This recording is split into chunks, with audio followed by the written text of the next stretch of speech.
எரேமியா 24ஆம் அதிகாரத்தை வெற்றி கொள்ள போகிறோம். அந்த அதிகாரம் முழுசு நம்ம வாசிச்சிருவோம். 10 வசனம் தான் இருக்கும். நம்ம சேர்ந்து வாசிப்போம்.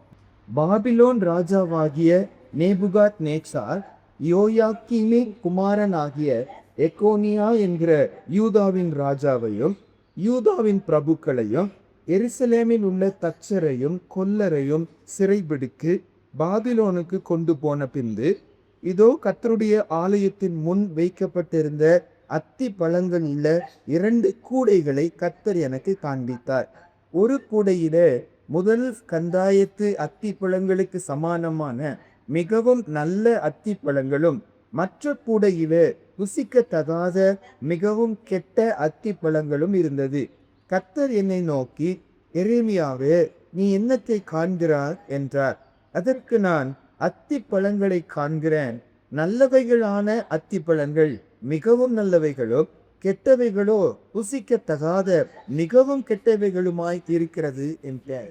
அப்பொழுது கர்த்தருடைய வார்த்தை எனக்கு உண்டாகி அவர், நான் இவ்விடத்திலிருந்து கல்தேயர் தேசத்துக்கு சிறைப்பட்டு போகவிட்ட யூதரை நான் இந்த நல்ல அத்தி பழங்களுக்கு ஒப்பிட்டு அவர்களுக்கு நன்மை உண்டாக அவர்களை அங்கீகரிப்பேன்.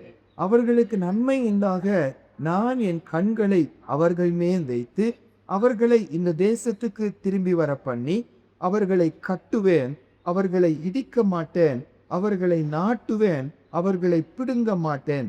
நான் கர்த்தர் என்று அறியும் இருதயத்தை அவர்களுக்கு கொடுப்பேன். அவர்கள் என் ஜனமாய் இருப்பார்கள். நான் அவர்கள் தேவனாய் இருப்பேன். அவர்கள் தங்கள் முழு இருதயத்தோடும் என்னிடத்திற்கு திருக்குவார்கள் என்று இஸ்ரவேலின் தேவனாகிய கர்த்தர் சொல்லுகிறார். புசிக்கத்தகாத கெட்ட அத்தி பழங்களை தள்ளிவிடுவது போல நான் சிதேக்கியா என்கிற யூதாவின் ராஜாவையும் அவனுடைய பிரபுக்களையும் இந்த தேசத்தில மீதியான எருசலேமின் குடிகளையும் எகிப்து தேசத்தில் குடியிருக்கிறவர்களையும் தள்ளிவிட்டு அவர்களுக்கு தீமை உண்டாக அவர்களை பூமியில் உள்ள எல்லா ராஜ்யங்களிலும் அலைந்து திரிகிறவர்களாகவும், நான் அவர்களை துரத்திவிட்ட எல்லா இடர்களிலும் நிந்தையாகவும் பழமொழியாகவும் வசை சொல்லாகவும் சாபமாகவும் வைத்து அவர்களுக்கும் அவர்கள் பிதாக்களுக்கும் நான் கொடுத்த தேசத்தில் அவர்கள் இராதபடிக்கு நிர்மூலமாகும் மட்டும் அவர்களுக்குள்ளே பட்டயத்தையும் அஞ்சத்தையும் கொள்ளை நோயையும் அனுப்புவேன் என்று கர்த்தர் சொல்லுகிறார். எரேமியா தீர்க்கதரிசி மூலமா ஆண்டவர் ஒரு முக்கியமான சத்தியத்தை தன்னுடைய ஜனத்துக்கு ஆண்டவர் கற்றுக் கொடுக்கிறார். இப்போ இந்த சூழ்நிலை என்னன்னாங்க, ஆண்டுடைய ஜனங்க பாவம் செஞ்சதுனால, எவ்வளோ சொல்லியும் மனம் திரும்பாததுனால திரும்பியும் ஊழியர்களை அனுப்பி சூழ்நிலைகளை உண்டாக்கி என்ன செஞ்சு அவங்க கீழ்ப்படியாததுனால ஆண்டவர் அவருடைய கடைசி முயற்சியாய் இவர்களை மனம் திரும்ப வைப்பதற்காக சத்ருக்கள் கையில் ஆண்டவர் ஒப்பு கொடுக்கிறார். இந்த இடத்துல அவர் பயன்படுத்துகிற அந்த சிச்சிக்கிற கோல் யாருன்னா பாபிலோன் ராஜா. பாபிலோன் ராஜாவை வைத்து ஆண்டவர் இவர்களை மனம் திரும்ப வைப்பதற்காக ஆண்டவர் செய்கிறார். ஆண்டவர் என்ன செஞ்சாலும் அது ஒருவேளை அடி போல இருந்தாலும் அந்த அடியும் எதுக்காக, பாவத்துக்கு தக்கதான தண்டனை இல்லை, அவர்களை மனம் திரும்ப வைப்பதற்காக ஆண்டவர் செய்கிற ஒரு காரியம் என்பதை நம்மளால நல்லா அதில் புரிந்து கொள்ள முடியும். பாருங்க, இந்த இடத்துல வசனம் சொல்லுது, ஒரு 2 கூடைகளை அவர் காண்பிக்கிறார். இந்த தேவாலயத்துக்கு முன்பாக 2 கூடைகளை எரேமியா தீர்க்கதரிசி பார்க்கிறார். ஒரு கூடையில நல்ல அத்தி பழங்களாம், அதாவது முதல் கனி ஃபர்ஸ்ட் வரக்கூடிய ஒரு செடியில ஃபர்ஸ்ட் வரக்கூடியது ரொம்ப நல்லா இருக்குமா. அதனால பழைய ஏற்பாட்டில் பார்த்தீங்கன்னா ஆண்டவர் சொல்றாரு, அந்த முதல் பலனை எனக்கு என்ன செய்யணும், நீ கொடுக்கணும் என்று சொல்லி. அப்போ தங்க விளைச்சல்ல இருக்க முதல் பலனை ஆண்டவருக்கு கொண்டு கொடுப்பாங்க. கூடையில முன்னால வைப்பாங்க. ஆசாரியர் அதை எடுத்து போய் ஆண்டே சமூகத்துல இவர்களுடைய பங்காக ஆண்டு சமூகத்துல கொடுப்பாங்க. சரி, அப்போ இந்த இடத்துல 2 கூடைகள். ஒரு கூடையில நல்ல பழங்கள், புசிக்கத்தக்க ஆசையான நல்ல கொழுன்னு இருக்கிற நல்ல பழங்கள். இன்னொரு கூடையில கெட்டு போன புசிக்கத்தகாத, அங்க 2 வார்த்தை பயன்படுத்திருக்கோம், மிகவும் நல்ல அத்தி பழங்கள், அடுத்தது மிகவும் கெட்ட அத்தி பழங்கள். ரெண்டு கூடைங்களை கர்த்தர் அவனுக்கு எரேமியா தீர்க்கதரிசிக்கு ஆண்டவர் காண்பிக்கிறத இந்த இடத்துல நம்ம பார்க்கிறோம். ஒரு ஒரு ஒரு கூட்டத்தை குறித்து ஆண்டவர் சொல்லும்போது இது யாரை குறிக்கிறது? தேவ ஜனங்களை தான் குறிக்கிறது. இந்த 2 கூடைகளும் உள்ள இருக்கிற பழங்களும் தேவ ஜனங்களை குறிக்கிறது. அப்போ ஒரு கூட்ட ஜனங்கள் ஆண்டவர் சொல்றாரு மிகவும் நல்லவர்கள், இன்னொரு கூட்ட ஜனங்கள் மிகவும் கெட்டவர்கள் என்று சொல்லுகிறான். இந்த 2 பேருக்கும் முடிவு வித்தியாசமா இருக்கிறது. என்ன முடிவு? வாசிப்போம் பாருங்க. அந்த 24ஆம் அதிகாரத்துல 5, 6, 7 வாசிப்போம். நான் இவ்விடத்திலிருந்து கல்தேயர் தேசத்துக்கு சிறைப்பட்டு போக வச்ச யூதரை நான் இந்த நல்ல அத்தி பழங்களுக்கு ஒப்பிட்டு அவர்களுக்கு நன்மை உண்டாக அவர்களை அங்கீகரிப்பேன். அவர்களுக்கு நன்மை உண்டாக நான் என் கண்களை அவர்கள் மேல் வைத்து அவர்களை இந்த தேசத்துக்கு திரும்பி வர பண்ணி அவர்களை கட்டுவேன், அவர்களை இடிக்க மாட்டேன், அவர்களை நாட்டுவேன், அவர்களை பிடிக்க மாட்டேன். நான் கர்த்தர் என்று அறியும் இருதயத்தை அவர்களுக்கு கொடுப்பேன். அவர்கள் என் ஜனமாய் இருப்பார்கள், நான் அவர்கள் தேவனாய் இருப்பேன். அவர்கள் தங்கள் முழு இருதயத்தோடும் என்னிடத்துக்கு திரும்புவார்கள் என்று இஸ்ரவேலின் தேவனாகிய கர்த்தர் சொல்லுகிறார். அந்த ஜனத்துக்கு ஆண்டவர் ஆசீர்வாதத்தை கொடுக்கிறார். எந்த ஜனம்? நல்ல அத்தி பழங்களுக்கு ஈக்குவலான ஒரு கூட்டம். அது என்னன்னு சொல்லி நம்ம பின்னால பார்ப்போம். அப்போ அந்த ஜனங்களுக்கு ஆண்டவர் சொன்ன நான் அவர்களை அங்கீகரிப்பேன், அவங்களுக்கு நன்மை உண்டாக என் கண்ணை அவங்க மேல வைப்பேன். அவங்க இப்போ அவர்கள் நான் சிறைப்பட்டு போக பண்ணினாலும் இது டெம்பரரி தான். மறுபடியும் உன்போல என்ன செய்வேன்? என்னோடு உறவில் இருக்கும்படி என் தேசத்துக்கு கொண்டு வருவேன். என்னை அவர்கள் ஆராதிப்பார்கள், அவர்கள் முழு இருதயத்தோடு என்னத்துக்கு திரும்பி வருவார்கள் என்று சொல்லியிருக்காங்க. எல்லாத்துக்கும் மேல நான் யார் என்று அறிகிற அறிவை நான் அவர்களுக்கு கொடுப்பேன். அவர்கள் என் சனமா இருப்பாங்க, நான் அவர்கள் தேவனாய் இருப்பேன் என்று சொல்லி சந்தோஷமா இந்த நல்ல அத்தி பழங்களை குறித்து சொல்லுகிறார். 2வது கூட்டம் மிகவும் கெட்ட அத்திப்பழம். அவருடைய முடிவை குறித்து கூட ஆண்டவர் சொல்லுகிறார். அதே எரேமியா 24ஆம் அதிகாரம் 9வது வசனமும் 10வது வசனமும். அவர்களுக்கு தீமை உண்டாக அவர்களை பூமியினுடைய எல்லா ராஜ்யங்களிலும் அலைந்து திரிகிறவர்களாகவும் நான் அவர்களை துரத்திவிட்ட எல்லா இடங்களிலும் நிந்தையாகவும் பழமொழியாகவும் வசை சொல்லாகவும் சாபமாகவும் வைத்து அவர்களுக்கும் அவர்கள் பிதாக்களுக்கும் நான் கொடுத்த தேசத்துக்கு அவர்கள் இராதபடிக்கு நிர்மூலமாக மட்டும் அவர்களுக்குள்ளே பட்டயத்தையும் பஞ்சத்தையும் கொள்ளை நோயும் அனுப்புவோம் என்று கர்த்தர் சொல்லுகிறார். அவர்களை நான் தள்ளி விடுவேன், அவர்களை நாட்ட மாட்டேன், அவர்கள் இந்த தேசத்துல நிலைத்திருக்க மாட்டாங்க, அவங்க சிதறடிக்கப்படுவாங்க, அவர்கள் அழிக்கப்படுவாங்க என்று சொல்லி அன்று வேதனையான வார்த்தைகளை சொல்லுகிறார். இன்னைக்கு கொஸ்டின் என்ன? என்னை குறித்து கர்த்தருடைய பார்வை எப்படி இருக்கிறது? இந்த நல்ல அத்தி பழங்களுக்கு ஒப்பிட்டு என்னை பார்க்கிறாரா, அல்லது கெட்ட அத்தி பழங்களுக்கு ஒப்பிட்டு ஆண்டவர் என்ன பார்க்கிறாரா? நல்ல அத்தி பழங்களை கர்த்தர் ஆசீர்வதித்தார், அது கெட்ட அத்தி பழங்களுக்கு ஈக்குவலான மக்களை ஆண்டவர் என்ன செய்தாரு? அவர்களை அழித்தார் என்று சொல்லி பார்க்கிறார்.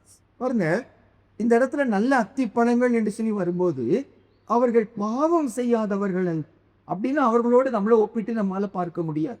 இனி இதே ஜனங்களை குறித்து எரேமியா தீர்க்கதரிசியில எரேமியா புஸ்தகத்துல ஒரு 2 இடத்துல ஒரு எக்ஸாம்பிள்ல 2 வசனம் வாசிப்போம் பாருங்க.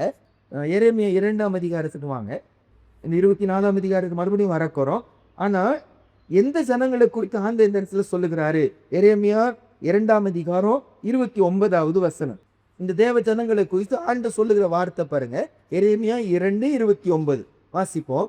என்னோடே நீங்கள் வழக்காடுவானேன், நீங்கள் அனைவரும் எனக்கு விரோதமாய் துரோகம் பண்ணினீர்கள் என்று கர்த்தர் சொல்லுகிறார். எரேமியா 5ஆம் அதிகாரம் 1 வசனம். நியாயம் செய்கிற மனுஷனை கண்டுபிடிப்பீர்களோ என்றும் சத்தியத்தை தேடுகிறவன் உண்டோ என்றும் எருசலேமின் தெருக்களிலே திரிந்து பார்த்து விசாரித்து அதன் வீதிகளிலே கேடுங்கள், காண்பீர்களானால் அதற்கு மன்னிப்பு தருவேன். இந்த 2ஆம் அதிகாரம் 29வது வசனத்துல ஆண்டவர் சொல்றாரு, நீங்க எல்லாரும் எனக்கு விரோதமா என்ன செய்தீங்க? துரோகம் பண்ணினீங்க. எல்லாரையும் சொல்றாரு, எல்லாரும் கர்த்தருக்கு விரோதமா துரோகம் பண்ணினாங்க. எரேமியா 5ஆம் அதிகாரத்துல சொல்றாரு, ஒரு மனுஷன் கூட இல்ல, சத்தியத்தை தேடுகிறவன் ஒருவரும் இல்லை. அப்போ ஆண்டுடைய பார்வையில எல்லாரும் பாவம் செய்தவர்களா இருக்கிறாங்க. ஆனா அந்த பாவம் செய்தவர்கள் நடுவில கூட 2 கூட்டமா கர்த்தர் பிரிக்கிறாரு. ஒரு கூட்டத்தை பார்த்து மிகவும் நல்லவர்கள் என்கிறாரு, இன்னொரு கூட்டத்தை பார்த்து மிகவும் கெட்டவர்கள் என்று சொல்லி சொல்லுகிறாங்க. எதை வைத்து சொல்லுகிறார்? அதுதான் நீ காலையில பார்க்க போகிறோம். எதை வைத்து? அப்பனா இந்த ஜனங்களோடு நம்மையும் ஒப்பிட்டு பார்க்கும். நாமும் பாவம் செஞ்சிருக்கோம், நாமும் ஆண்டவருக்கு துரோகம் பண்ணியிருக்கோம், நாமும் சத்தியத்தை தேடுகிறவர்கள் என்று சொல்லி நம்மை குறித்து சொல்ல முடியாது. நிறைய தடவை உலக ஆசீர்வாதத்தை தேடுகிறவர்களாக தான் நம்ம இருக்கிறோம். நாமும் இஸ்ரவேல் ஜனங்கள் போலதான், இந்த தேவ ஜனங்களை போலதான் நாமும் இருக்கிறோம். ஆனா அதுல ஆண்டு 2 கூட்டமா பிரிச்சாரு. என்னன்னு பிரித்தாரு? நல்ல அத்திப்பழம், கெட்ட அத்திப்பழம் சொல்லி சொன்னார். எதை வைத்து சொன்னாருன்னாங்க, எரேமியா 21ஆம் அதிகாரத்துக்கு வருவீங்கன்னா 8ஆம் வசனமும் 9வது வசனமும் வாசிப்போம் பாருங்க. பின்னையும் அவர் இந்த ஜனங்களை நோக்கி, இதோ நான் உங்கள் முன்னே ஜீவ வழியையும் மரண வழியையும் வைக்கிறேன் என்று கர்த்தர் சொல்லுகிறார். இந்த நகரத்திலே தரிக்கிறவன் பட்டயத்தாலும் பஞ்சத்தாலும் கொள்ளை நோயாலும் சாவான். உங்களை முற்றுகை போடும் கல்தேர் வசமாய் புறப்பட்டு போய் விடுகிறவனோ பிழைப்பான். அவன் பிராணன் அவனுக்கு கிடைத்த கொள்ளை பொருளை போல இருக்கும். பாருங்க, இவங்க தவறு செய்ததுனால ஆண்டுடைய தீர்ப்பு என்ன? இவர்களை பாபிலோன் ராஜா கையில் ஆண்டு என்ன செய்யறாரு? ஒப்பு கொடுக்க. இது அவருடைய தீர்ப்பு. தப்பு செஞ்சதுனால இவர்களை மனம் திரும்ப வைப்பதற்காக, இவர்களை முற்றிலும் அழித்து போடாம மனம் திரும்ப வைப்பதற்காக ஒரு சில உபத்திரவங்களுக்குள்ள கொண்டு போகிறார். அதற்காக பாபிலோன் ராஜா கையில ஒப்பு கொடுக்கிறார். அப்ப இந்த ஜனங்களுடைய 2 பிரிவை எப்படி கர்த்தர் பிரிக்கிறார்னா, கர்த்தருடைய வார்த்தை எரேமியா மூலமா வருகிறது. பாபிலோன் ராஜா வருகிறாங்க. அவங்கள தப்பிச்சு அங்கெங்க போய் ஒளிந்து கொள்ளாதீங்க, அல்லது எகிப்துக்கு போய் ஒளிஞ்சிடாதீங்க. பாபிலோன் ராஜாவை நான் தான் அனுப்புறேன், ஏன் சித்தத்தின்படி அனுப்பப்படுகிறான், அவர்களோடு புறப்பட்டு போங்கன்னு சொல்லி சொல்லுகிறாங்க.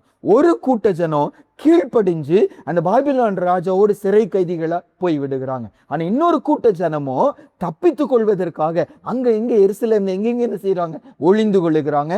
அல்லது இன்னும் ஒரு சிலர் எகிப்துக்கு தப்பி என்ன செய்யறாங்க? ஓடுகிறாங்க. அப்ப 2 கூட்டம். எதை வைத்து கர்த்தருடைய பார்வையில 2 கூட்டம்னா, ஆண்டுடைய வார்த்தை வருகிறது. அந்த வார்த்தைக்கு ஒரு கூட்ட ஜனம் கீழ்ப்படுகிறாங்க, இன்னொரு கூட்ட ஜனம் என்ன செய்ய மாட்டேங்கிறாங்க? கீழ்ப்படிய மாட்டேங்கிறாங்க. இதே மாதிரி எரேமியா 38ஆம் அதிகாரத்துல கூட, எரேமியா 38ஆம் அதிகாரம் 17ஆம் வசனத்திலிருந்து வாசிப்போம் பாருங்க. அப்பொழுது எரேமியா சிதேக்கியாவை நோக்கி, நீர் பாபிலோன் ராஜாவின் பிரபுக்கள் அண்டைக்கு புறப்பட்டு போவீரானால் உம்முடைய ஆத்துமா உயிரோடு இருக்கும். இந்த பட்டணம் அக்கினியால் சுட்டரிக்கப்படுவதில்லை, நீரும் உம்முடைய குடும்பமும் உயிரோடு இருப்பீர்கள். நீர் பாபிலோன் ராஜாவின் பிரபுக்களிடத்திற்கு புறப்பட்டு போகாவிட்டால் அப்பொழுது இந்த நகரம் கல்தேயர் கையில் ஒப்பு கொடுக்கப்படும். அவர்கள் இதை அக்கினியால் சுட்டெரிப்பார்கள். நீர் அவர்களுக்கு தப்பி போவதில்லை என்கிறதை இஸ்ரவேலின் தேவனும் சேனைகளின் தேவனுமாகிய கர்த்தர் சொல்லுகிறார் என்றான். அப்பொழுது சிதேக்கியா ராஜா எரேமியாவை நோக்கி, கல்தேயர் தங்களை சேர்ந்து போன யூதரின் கையிலே என்னை பரியாசம் பண்ண ஒப்பு கொடுப்பார்களோ என்று நான் ஐயப்படுகிறேன் என்றான். அதற்கு எரேமியா, உம்மை ஒப்பு கொடார்கள். நான் உம்மிடத்தில் சொல்லுகிற கர்த்தருடைய வார்த்தைக்கு செவிகொடும், அப்பொழுது உமக்கு நன்மையாய் இருக்கும், உம்முடைய ஆத்துமா பிழைக்கும். சிதேக்கியா ராஜாவை பார்த்து சொல்லுகிறாங்க, நீங்க புறப்பட்டு போங்க, அப்போ நீங்க பிழைப்பீங்க, தேசமும் அழிக்கப்படாம இருக்கும். நீங்க புறப்பட்டு போகாவிட்டா நீங்க அழிக்கப்படுவீங்க, தேசமும் அழிக்கப்படும். அவர் சொல்றாரு, என்னை அவமானப்படுத்திட்டா என்ன செய்வது? ஆண்டவர் வாக்கு கொடுக்கிறாரு, என் அனுமதி இல்லாம உங்களை அவமானப்படுத்த மாட்டாங்க, வார்த்தைக்கு செவி கொடுத்து போங்க. அப்ப இந்த இடத்துல கர்த்தருடைய வார்த்தை வந்த போதுங்க, ஒரு கூட்ட ஜனம் அந்த வார்த்தைக்கு பயந்து இது ஆண்டவருடைய ஒரு தீர்ப்பு என்று சொல்லி எதிர்த்து நிற்காம அப்படியே தங்களை ஒப்பு கொடுத்தாங்க, சிறை கைதிகளா போனாங்க. ஆச்சரியம் என்னன்னா, ஆண்டவர் அவர்களை கிருபையா அந்த இடத்துல பாதுகாத்தார். போன எருசலேம் தேசத்துல நல்ல வளர ஆரம்பிச்சாங்க. அவங்க சித்திரவதைப்படுத்தப்படவில்லை, அவங்களுக்கு ஃப்ரீடம் கொடுக்கப்பட்டுச்சு. அந்த ஊர்ல அவங்க எந்த அளவு வளர்ந்தாங்கன்னா 70 வருஷம் கழிச்சு ஆண்டுடைய தீர்ப்பு அவங்க மறுபடியும் என்ன செய்யணும்? திரும்பி வரணும்னு சொல்லிட்டு திரும்பி வர்றதுக்கு இஷ்டம் இல்லாத அளவு சிறைப்பட்டு போன தேசம் அவங்க என்ன செஞ்சிருக்காங்க? நல்லா வளர்ந்து இருக்கிறாங்க. கர்த்தருடைய வார்த்தைக்கு கீழ்ப்படிஞ்சு சிறைப்பட்டு போக ஒப்பு கொடுக்கப்பட்ட போது அந்த இடத்துல கர்த்தர் அவளை பாதுகாக்கிறார், மறுபடியும் திரும்பி வருவதற்கு ஆண்டவர்களுக்கு கிருபை கொடுக்கிறார். ஆனா ஒரு கூட்ட ஜனம் என்ன செஞ்சுட்டாங்க? பயந்துட்டாங்க.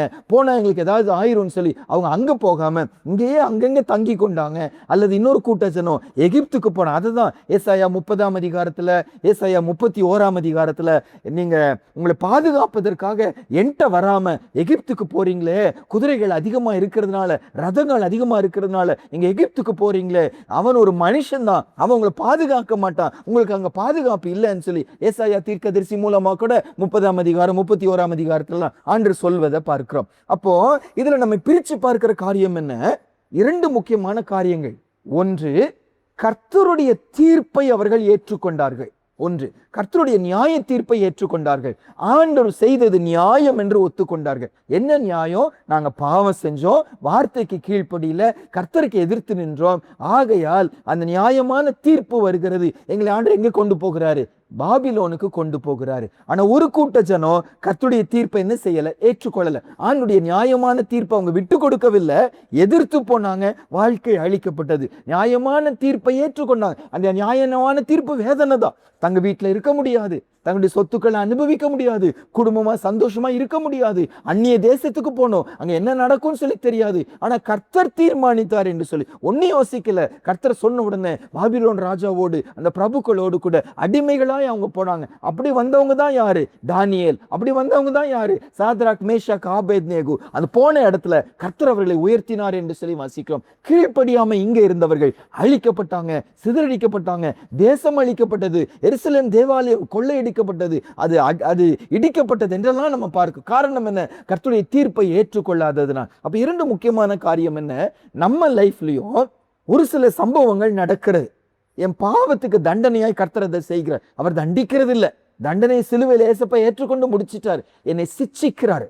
அவர் தண்டிச்சாரான நம்ம அழிஞ்சு போயிடுவோம். அவர் தண்டிக்கல, என்னை உணர வைப்பதற்காக ஒரு மட்டாய் தண்டிக்கிறார். ஒரு சின்ன அடியை கொடுக்கிறார், ஒரு சின்ன இழப்பை கொடுக்கிறார். அந்த இழப்பு வரும்போது, ஆண்டவரே நீங்க நியாயமா தான் நீங்க செய்றீங்க, நீங்க தீமை செய்யவில்லை, நீங்க நல்லதுதான் செஞ்சீங்க, நீங்க செஞ்சது தப்புன்னு நான் சொல்ல மாட்டேன், ஏன் இப்படி செஞ்சீங்க நான் முறுமுறுக்க மாட்டேன், நான் செஞ்ச தப்புக்கு இன்னும் அதிகமா நடந்திருக்கணும், ஆனா நீரோ கொஞ்சமா செஞ்சு மனம் திரும்ப வைத்திருக்கீங்க, நன்றி ஆண்டவரே. அதான் பாருங்க, எஸ்ரா தீர்க்கதரிசியும் சொல்வாரு, நெகேமியாவும் சொல்லுகிறார். நம்ம வாசிப்போம் பாருங்க, எஸ்ரா புஸ்தகத்துக்கு. எஸ்ரா புஸ்தகம் 9ஆம் அதிகாரம் 15வது வசனத்துக்கு வருவோம். வேத பாரகனாகிய எஸ்ரா என்று சொல்லி இவரை பைபிள் அழைக்கும். இவருடைய தேவன் பரலோகத்தின் தேவன் என்று சொல்லி எதிரி ராஜா சொல்லுவாங்க. எஸ்ரா 9ஆம் அதிகாரம் 15வது வசனம் வாசிப்போம். இஸ்ரவேலின் தேவனாகிய கர்த்தாவே, நீர் நீதி உள்ளவர், ஆகையால் இந்நாளில் இருக்கிறது போல நாங்கள் தப்பி மீண்டு இருக்கிறோம். இதோ நாங்கள் உமக்கு முன்பாக குற்றத்திற்குள்ளனானவர்கள், இது நிமித்தம் நாங்கள் உமக்கு முன்பாக நிற்கத்தக்கவர்கள் அல்ல என்று பிரார்த்தித்தேன். வந்த அழிவை குறித்தெல்லாம் நினைச்சு வேதனைப்பட்டு சொல்லும்போது, ஆண்டவரே நீங்க அநீதி செய்யல ஐயா, நீங்க அநியாயம் செய்யவில்லை, இதை விட நான் ரொம்ப மோசமா நீங்க எங்களுக்கு செஞ்சிருக்கணும், நாங்க குற்றத்திற்குள்ளானவர்கள், உங்க முன்னால நின்று ஏன் செஞ்சீங்கன்னு கேட்கறக்கு எனக்கு என்ன இல்லை, உரிமை இல்லை. எஸ்ரா சொல்லுகிறத பார்க்கிறோம். நெகேமியாவும் அதே வார்த்தையை சொல்வாரு பாருங்க. அதுக்கு அடுத்த புஸ்தகம் நெகேமியா 9:33. எங்களுக்கு நேரிட பண்ணின எல்லாவற்றிலும் நீர் நீதி உள்ளவர், நீர் உண்மையாய் நடப்பித்தீர், நாங்களோ ஆகாமியம் பண்ணினேன். நெகேமியாவும் ஒத்துக்கிறாரு, எஸ்ராவும் ஒத்துக்கிறாரு. அந்த இடத்துல பாபிலோன் தேசத்துக்கு சிறைப்பட்டு போன மக்களும் ஒத்துக்கொள்ளுகிறாங்க. ஆண்டவர் செய்தது நீதி. இன்னைக்கு நம்ம லைஃப்ல யோசிப்பா, முதல் காரியமா என் வாழ்க்கையில ஒண்ணு நடக்கிறது, எனக்கு பிரியமில்லாம ஒண்ணு நடக்கிறது, ஒரு அழிவு நடக்கிறது, ஒரு பிரச்சனை வருகிறது. உடனே ஆண்டவர் மேல கம்ப்ளைண்ட் பண்றோமா, அல்லது ஆண்டவரே நீங்க நீதியா தான் செய்றீங்க, நீங்க தப்பு செய்யல, ஆண்டவர் குற்றப்படுத்துகிறோமா, அல்லது ஆண்டவர் நீதி உள்ளவர் என்று சொல்லி சொல்லுவோமா? ஏலியுடைய ஒரு ஒப்பற்ற ஒரு தன்மை என்ன? ஏலி அந்த ஆசாரியன், நியாயாதிபதி. செய்தி வருகிறது, உங்க பிள்ளைங்க என்ன செய்ய போறாங்க, அழிக்கப்பட போறாங்க, ஆசாரியப்பட்ட உங்க குடும்பத்தை விட்டு நீங்க போகிறது. ஏலி ஒரு வார்த்தை சொல்லுகிறாரு. 1 சாமுவேல் 3ஆம் அதிகாரம் 18வது வசனத்துல, அவர் கர்த்தர், அவர் தமது பார்வைக்கு நலமானதை எல்லாம் என்ன செய்வாராக செய்வாரா. அவர் கர்த்தர், அவர் செஞ்சா கரெக்டா தான் இருக்கும், அவர் நல்லதுதான் செய்வாரு, நான் எதிர்த்து போக மாட்டேன். ஒரு பக்கம் மன்னிப்பு கேட்டு ஜெபிக்கல அவரு, அது ஒரு பக்கம் இருந்தாலும் இன்னொரு பக்கம் கர்த்தரை அநீதி உள்ளவரை அவர் பார்க்கவில்லை. என் பிள்ளைங்களை கொண்டு போடுறீங்களே, ஆசாரிய பட்டை எடுத்து போட்டீங்கன்னா, 40 வருஷம் நல்ல சகோதரனா வாழ்ந்திருக்கிறார், பிள்ளைகளை வளர்ப்புலதான் தப்பு செஞ்சிருக்கார், பிள்ளைங்க இஷ்டத்துக்கு விட்டு கொடுத்துட்டார், பிள்ளைங்களை கடிந்து கொண்டாலும் அடிக்க வேண்டிய இடத்துல அடிக்கவில்லை, சும்மா கடிந்து கொள்ளும் பேருக்காக கடிந்து கொண்டார், அதனால ஆசாரியப்பட்ட நீங்குகிறது.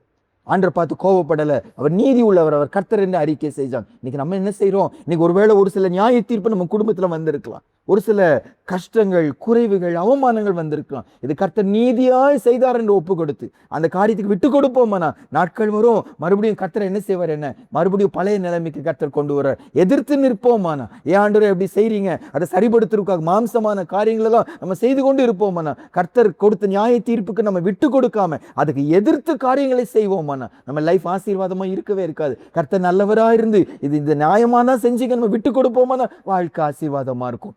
ஒண்ணு, அவர் நியாயமான தீர்ப்பு செய்கிறவன் ஏற்றுக்கொள்ளணும். 2வது, அந்த வார்த்தைக்கு நான் என்ன செய்யணும்? கீழ்ப்படியணும். புறப்பட்டு போங்கன்னு சொன்னாரு, ஒரு கூட்டம் புறப்பட்டு போனாங்க, இன்னொரு கூட்டம் புறப்பட்டு போகல.